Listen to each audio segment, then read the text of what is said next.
This Family Life News podcast is made possible by the support of listeners like you.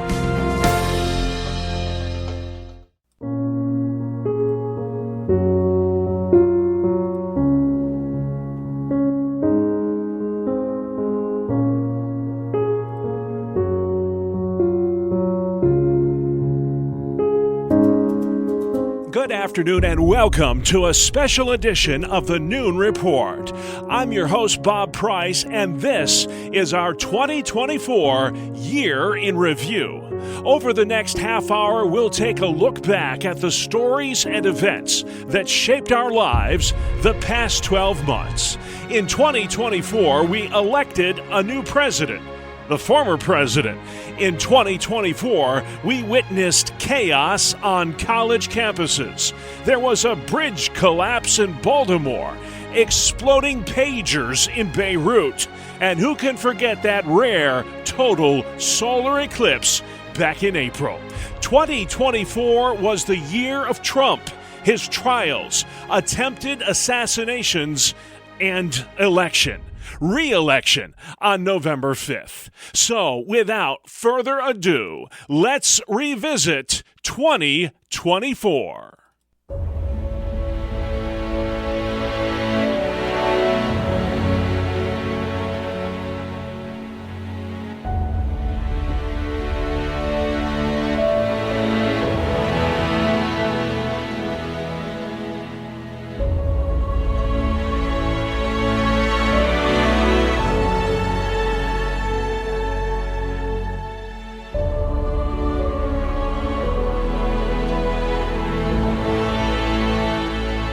The first major test in the race for the White House. The people of Iowa, thank you. We love you all. Whether Americans are ready or not for this, it's here. The results are in, and Donald Trump victorious in tonight's New Hampshire primary. Eagle Pass, Texas was seeing thousands of migrants a day. It's no longer the U.S.-Mexico border, it's the U.S.-world border. Recent MAX 9 door plug blowout never should have happened. Every plane that goes into the skies needs to be safe. Boeing, they have lost their way. There is a back-to-back Super Bowl champion, and it is the Kansas City Chiefs. And the mythical mastery of Caitlin Clark continues. To be honest, I don't get nervous for games because, I just know, this is fun for me.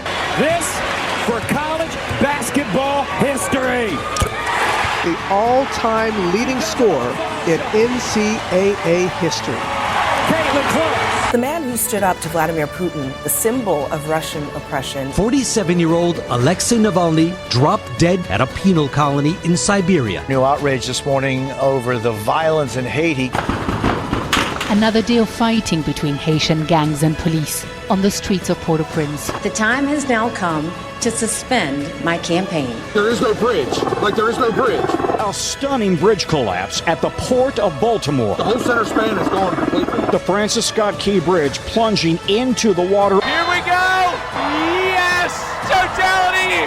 That is so awesome! Tens of millions of Americans coming together, looking up, witnessing that breathtaking spectacle in the sky. A rare total solar eclipse. Get back! Get back! The Israel-Hamas war stoking protests across the U.S. and college campuses. It's scary. I've honestly been avoiding campus. Hey, hey, ho, ho! The occupation's got to go! These little Gazas are disgusting cesspools of anti-Semitic hate. Anti-Semitism has no place on our campus. From the river to the sea, Palestine will be free. What happens to Israel? Turning now to the Trump trials. Donald Trump is facing legal hurdles on several fronts. Another tough day in the legal arena for former President Trump. The verdict is in. Donald John Trump is a convicted felon. An historic moment as he becomes the first former president convicted of a felony. No matter how powerful you are, no one is above the law. That's how the American system of justice works. It's a very sad day for America, that's all I'm going to say. This is a conviction without a crime against Joe Biden's chief political rival in the middle of a presidential campaign. Gentlemen, thanks so much for being here. Let's begin the debate. And I'm going to continue to move until we get the total ban on the total initiative. President Trump? I really don't know what he said at the end of that sentence. I don't think he knows what he said either. If the Lord Almighty came out and said, Joe, get out of the race, I'll get out of the race, the Lord Almighty's not coming down. It's over. Time to say it again, Boston. Banner number 18 has been secured. The Celtics are NBA champions. 3 seconds to go. The Florida Panthers have won the Stanley Cup. The Supreme Court has issued a ruling on the extent of presidential immunity. This is a 6-3 ruling that says presidents are immune. Take a look at what happened. There has been an incident at Donald Trump's Pennsylvania rally. When I heard this going on, I thought it was a firecracker. There's blood coming from his ear. I had God on my side. If I had not moved my head at that very last instant, I would not be here. Secret Service leadership committed catastrophic security failure. Was this a colossal failure? Yes or no?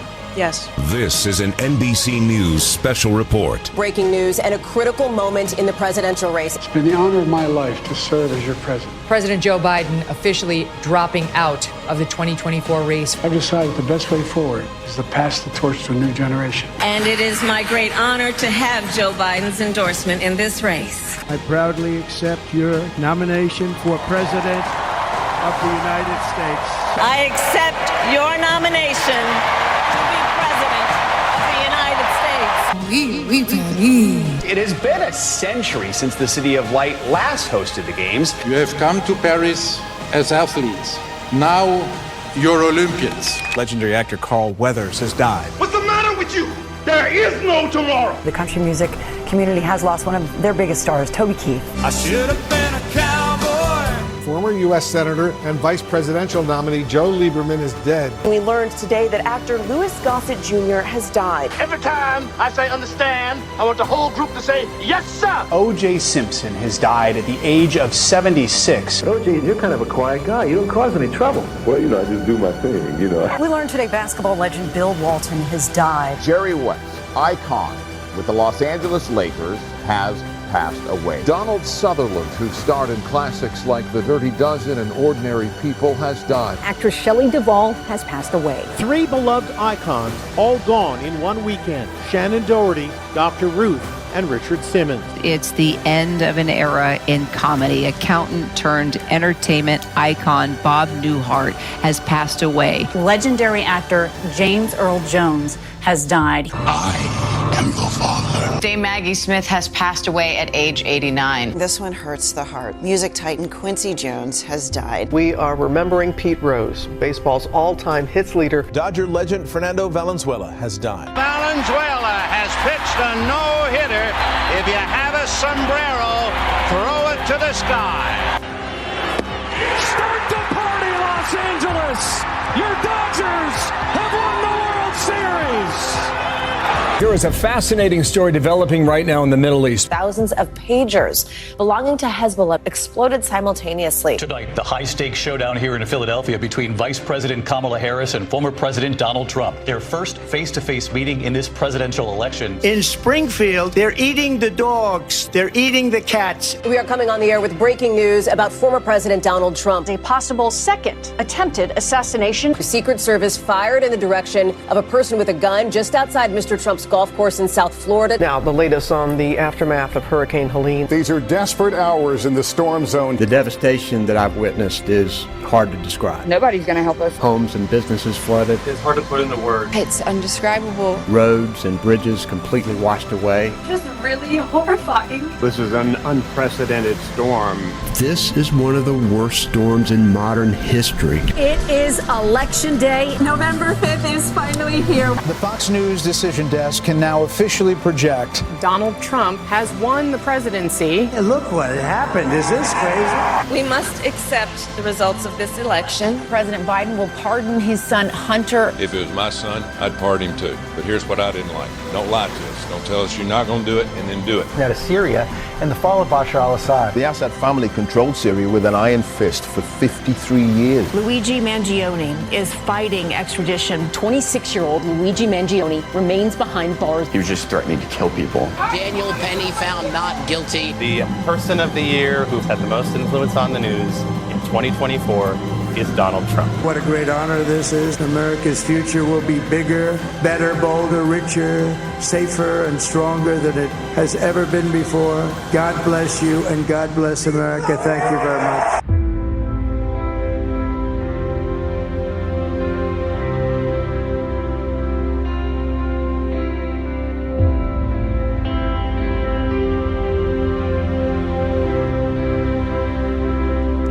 listening to a special edition of the Noon Report, our 2024 Year in Review.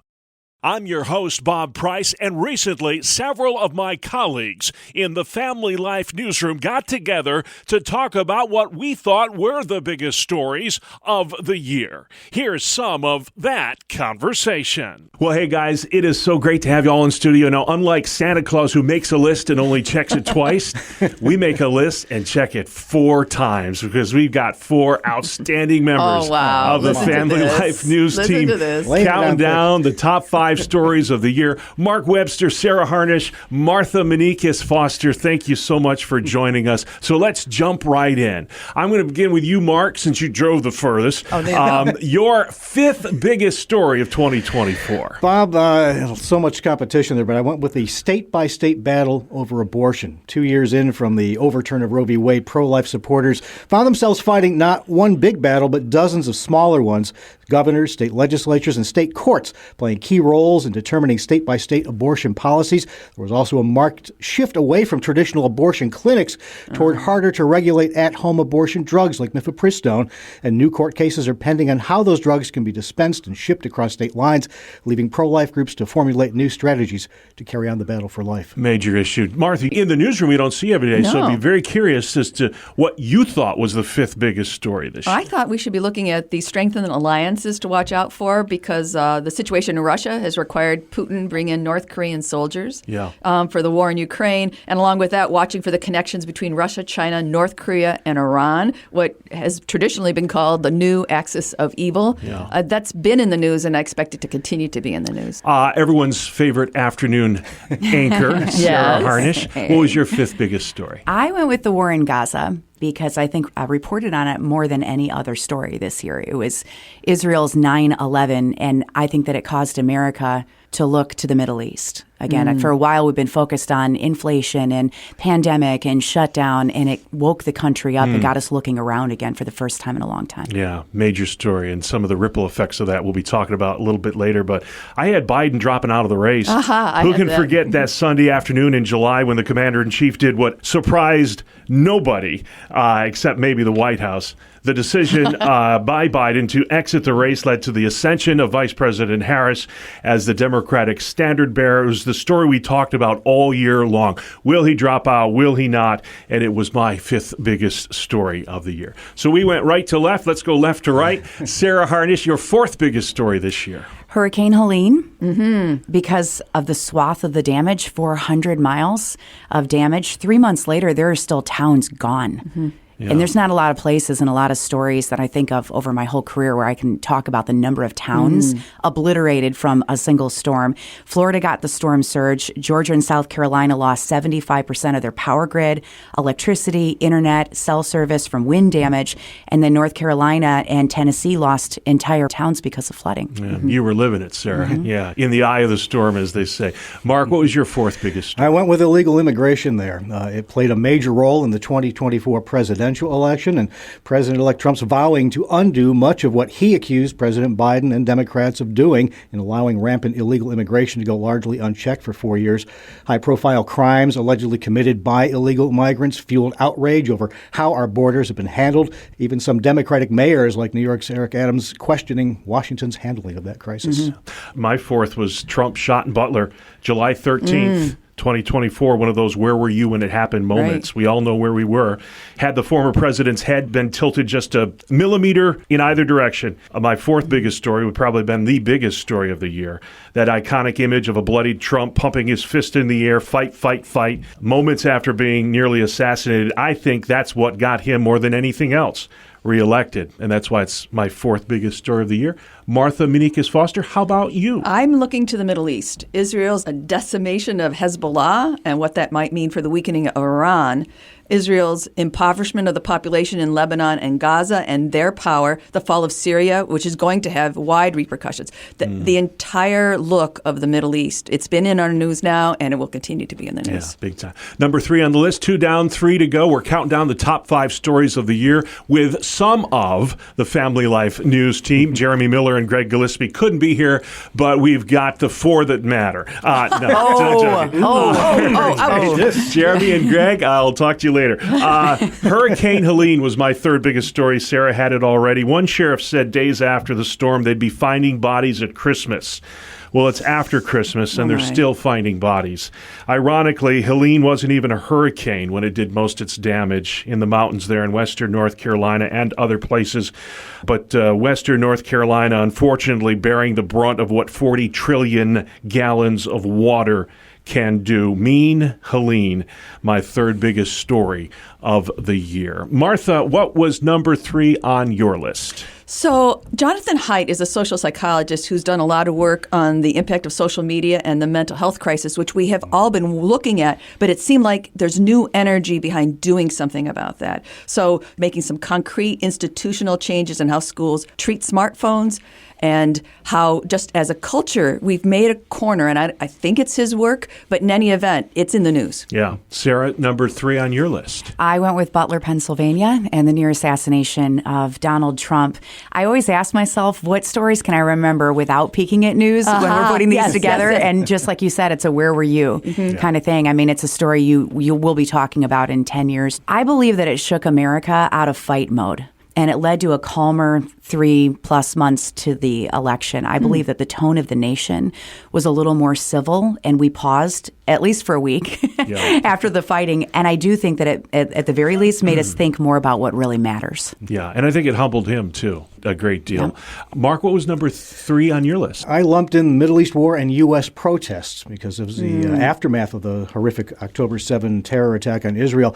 It hit the 1-year mark, and we went beyond that now, and Israel found itself fighting intense battles on multiple fronts, Hamas to the south, Hezbollah to the north. And U.S. backing of Israel sparked a lot of protest here on the home front. Dozens of colleges and university campuses, graduation ceremonies were canceled, more than 2,000 arrests and nationwide protests, which grew increasingly not just pro-Palestinian, but disturbingly anti-Semitic. Yeah, the chaos on the college campuses all spring. We were talking about that one. Hey, we are almost there. Just 2 more to go. And I'd be very curious, Martha, to hear what was your second biggest story of the year. I wanted to say that Merriam-Webster, their decision to take the word unprecedented out of the dictionary because it's overused, but I won't say That's that. unprecedented. That's unprecedented. No, I had Joe Biden stepping down from his candidacy for the presidential election, all of the ripple effects. I had that as my number 2. That was huge. Unprecedented. Maybe we can go with that. Who knows?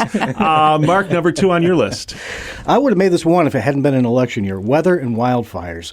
From fatal winter storms in January to spring and summers full of hundreds of tornadoes, severe floods throughout the South and Midwest, record number of twisters even in New York State. Tornadoes claimed lives, caused billions in damage.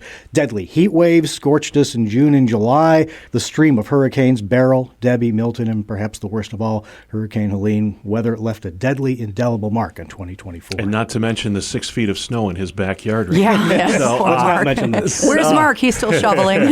My second biggest story of the year was the election. Move over, Grover Cleveland. You've got company. Now there are 2 U.S. presidents who will serve non-consecutive terms. Pundits are going to have a field day, guys, with what Trump 2.0 might look like. Politics dominated the news from the Iowa caucuses to those summer conventions to the November election. And in the end, it really wasn't close, Trump trouncing Harris. Now it's time to see what the Donald will do a second time around. Yeah. Sarah, your second biggest story this year. This one's a little different. The slide from woke to awake. Cancel culture canceled, because there seems to be this shift from allowing far left radical views to just fly. And I think even people that are slightly left are saying, hey, I support pro-choice, I support LGBTQ, but I don't support transgender athletes in girls' bathrooms. That's too far for me. And so we're seeing this flurry of lawsuits and people standing up and saying, no more. That's too far. Great. Yeah, getting beneath the headlines. Sarah Harnish, deep thoughts in here. So here we are, guys. 1 more to go. Who wants to go first? Come on, hands in the air. I'll take Mark Webster. Number 1, the fall of Biden-Harris and the rise of Trump 2.0. Love him or not, the political comeback of Donald Trump to win the White House back 4 years after losing it to Joe Biden was for the history books. There were just too many plot twists to even list list here. Trump's mid-campaign court battles, fateful and almost fatal attempt on his life in Butler, Joe Biden's precipitous fall, capped by that disastrous debate outing that saw fellow Democrats kick him out in favor of Harris-Walz, and that ticket trailed Trump almost from start to finish.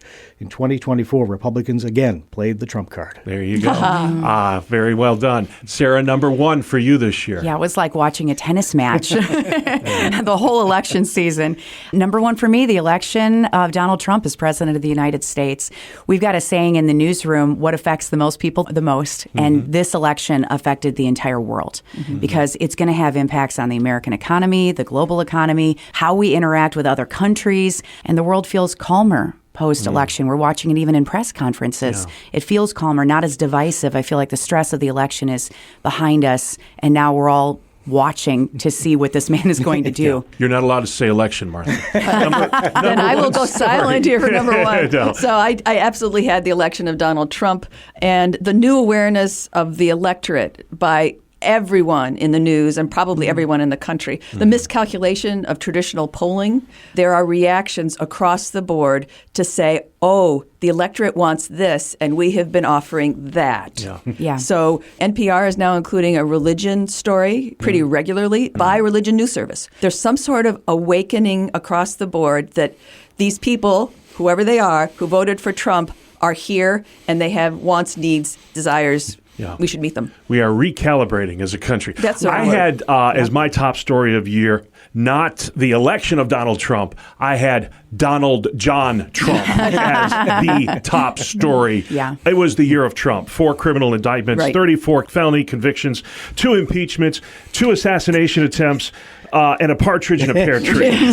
No story, event, issue, anything dominated the news this year like Trump. Times Person of the Year was my top story of the year, for better or for worse. This guy has revolutionized politics like no one ever has, or no one ever will, I believe. His political comeback is probably the biggest of any in this country or any other.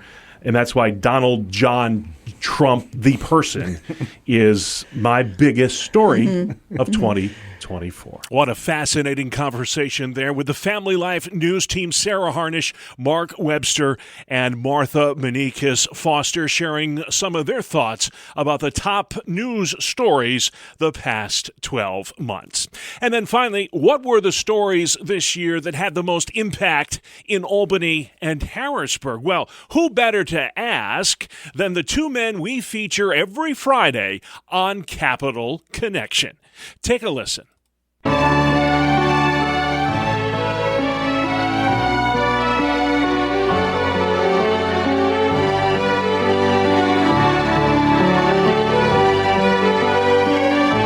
And welcome back to a very special edition of Capital Connection. We're counting down the top 5 news stories of 2024 with the Capital Connection crew. They are Michael Gear at the Pennsylvania Family Institute and Jason McGuire with New York Families. Well, gentlemen, let's take a walk down memory lane, shall we, as we look back at the stories that made the biggest splash the past 12 months, and we'll ping-pong back and forth. And without further ado, Jason, I want to begin with you. What was your 5th biggest story of the year in New York? Well, that's the codification of the Empire State. I mean, this was the year that weed really took a hold in our state. There's been this multi-year rollout now. It's been a debacle all the way through. Now you have the dispensaries asking for state bailouts, and you also have just the smell of weed everywhere. It's just been a terrible thing for New York. The data is beginning to come out. It is addictive, that it does affect teen use. But for our state, it's going to be too little, too late. Yeah, there were a few topics we discussed more on this program this year than that. Michael, what was your 5th biggest story of the year in Pennsylvania? Well, I guess I would say it was the fact that Pennsylvania was the number 1 swing state in the election. And specifically to point out, our governor, Josh Shapiro, was not picked by Kamala Harris as her VP candidate, and that may have actually been a deciding factor in the election. Yeah, that was huge.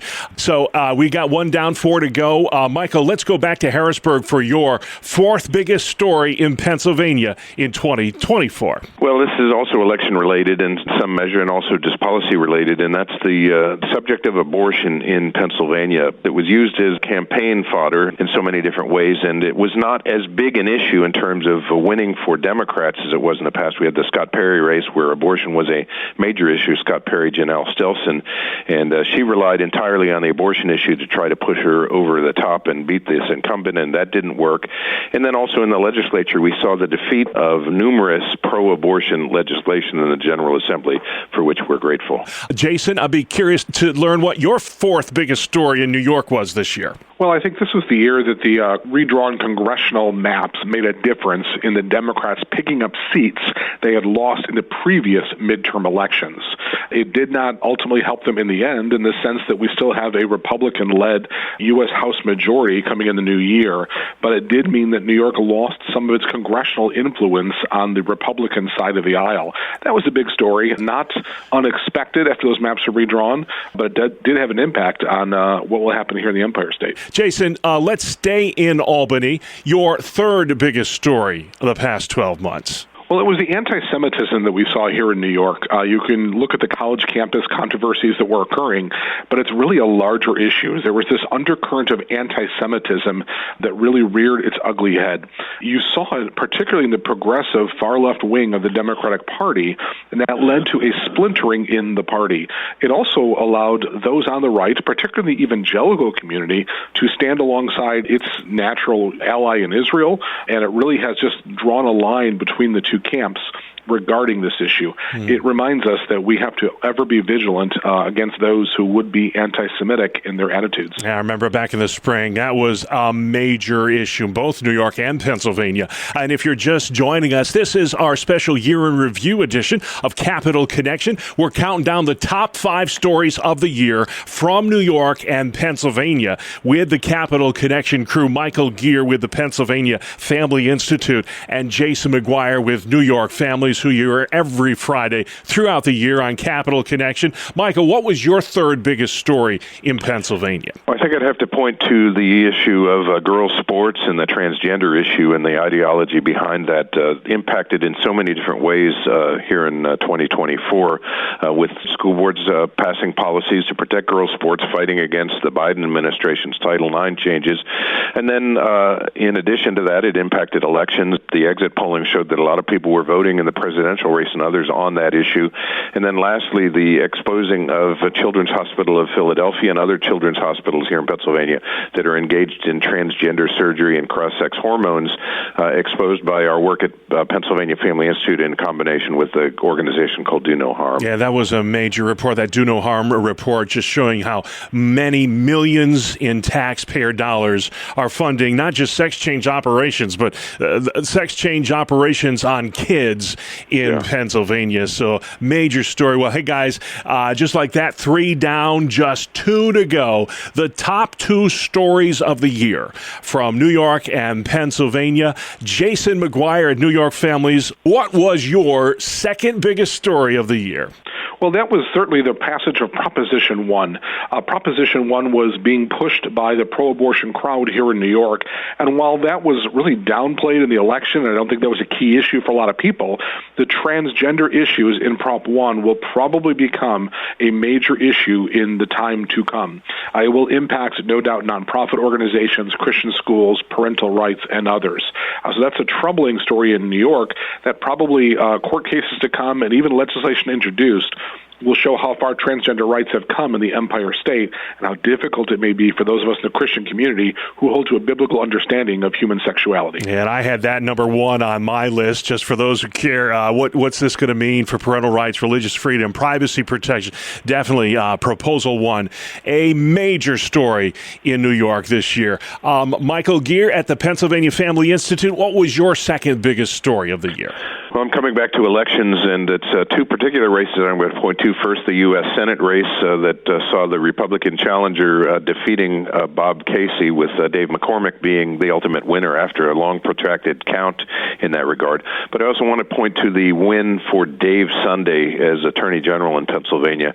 This is the first time that all three row offices, the statewide offices, Treasurer, Attorney General, and Auditor General, are held by Republicans. And Dave Sunday's position there as Attorney General is going to mean a lot for religious liberty and pro-life ministries. All right, drum roll, please. We have got to the final one, the biggest story of 2024 in New York and Pennsylvania. Jason McGuire, what was the top story this year? Well, I like to end a little bit of a hopeful note. So let's talk about the lightning of the blue here in New York. You know, the last election, and really going back to even the gubernatorial election with Lee Zeldin running against Governor Kathy Hochul, showed that there is a change that is occurring in the Empire State. Maybe we're not as deep a midnight blue as we thought. Maybe it's a little more of a sky blue. Okay. And so while the enrollment advantage is still there for the Democratic Party, there is a resurgence, particularly the independent voter, that is now looking at the issues. And I think some of the transgender issues that we referenced earlier in this program is having an impact on that. People are waking up that something is not working in Albany, and they are starting to act differently in their voting beliefs, and in the polls are indicating there may be a lightening of that blue that's occurring. All right, well, Michael, you get the last word. Such a monumental year this year, not just because of the presidential election year, but so many issues that affect faith and family values. What did you decide was the biggest story of 2024 in Pennsylvania? Well, coming out of Pennsylvania, there's no question that the number one story was the attempted assassination on President Trump at the Butler Fairgrounds, and his iconic fight as he stood after being hit, grazed by that bullet, really galvanized, I think, his election campaign and really awoke people to what was going on in our country. That is Michael Geer with the Pennsylvania Family Institute, along with Jason McGuire at New York Families, the Capital Connection crew, counting down the top 5 news events of 2024 from Albany and Harrisburg. And with that, our 2024 year in review is over with. And what a year it's been. Who knows what's in store for 2025? Can't wait for that. Thanks for joining us. I'm your host, Bob Price, and for the entire Family Life News team, Happy New Year.